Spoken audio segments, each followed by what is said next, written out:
Fait plusieurs logiciels de téléphonie par Internet, Skype, Viber ou Tango, entre autres. Bonjour, Eredem Tema. Bonjour, Guilhem. Cela fait une semaine que ces logiciels sont bloqués à présent et les utilisateurs, eux, expriment ouvertement leur mécontentement. En effet, après avoir constaté durant des mois que la bande passante, c'est-à-dire le débit de données échangées sur son réseau, avait fortement augmenté, Comores Telecom a tout simplement décidé de le réduire drastiquement. Drastiquement, car depuis jeudi dernier, impossible d'utiliser les logiciels Skype, Viber ou Tango, ce qui provoque la colère des utilisateurs, comme le confirme Amidou Moma, président de l'association des consommateurs des technologies de l'information et de la communication.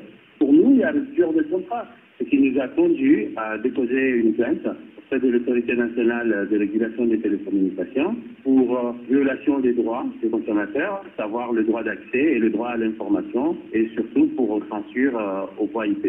Donc voilà pourquoi nous sommes en colère contre Comores Telecom, qui nous prive d'une liberté fondamentale, qui est la liberté de communiquer. Alors du côté de Comores Telecom, la réponse est claire, puisque les usagers n'ont pas demandé une autorisation pour utiliser ces logiciels. Pour Ibrahim Abdourazak Razida, directeur des nouvelles TIC chez Comores Telecom, il était donc normal de mettre fin à tout cela et sans préavis. Quand ils utilisent Viber, Skype ou Tango, etc., donc il ne nous a pas avertis. Ils ont fait leur besoin sans nous avertir.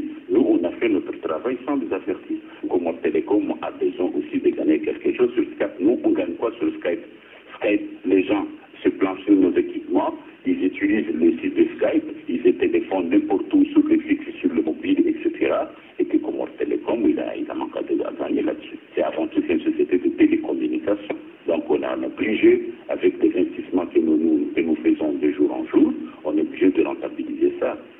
Il existe tout de même un organe d'arbitrage qui s'appelle l'ANRTIC, l'Autorité nationale de régulation des technologies de l'information et de la communication. Mais il faut dire que depuis quelques jours, cet organe est la cible d'attaques. Une partie de la presse locale reproche à ses dirigeants d'avoir, sous la pression, apporté leur soutien à Comores Telecom. Comores Telecom qui aurait menacé, dans le cas contraire, de ne plus payer à cet organisme la redevance qu'elle lui doit. Des faits démentis par Mohamed Alfen, directeur de l'ANRTIC. Ces gens d'allégations, je les ai entendus, de bouche à oreille, par des gens mal intentionnés. Mais c'est faux.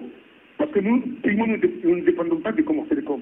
C'est une autorité nationale qui relève du ministère Télécom et directement de la présidence. Donc ça c'est faux.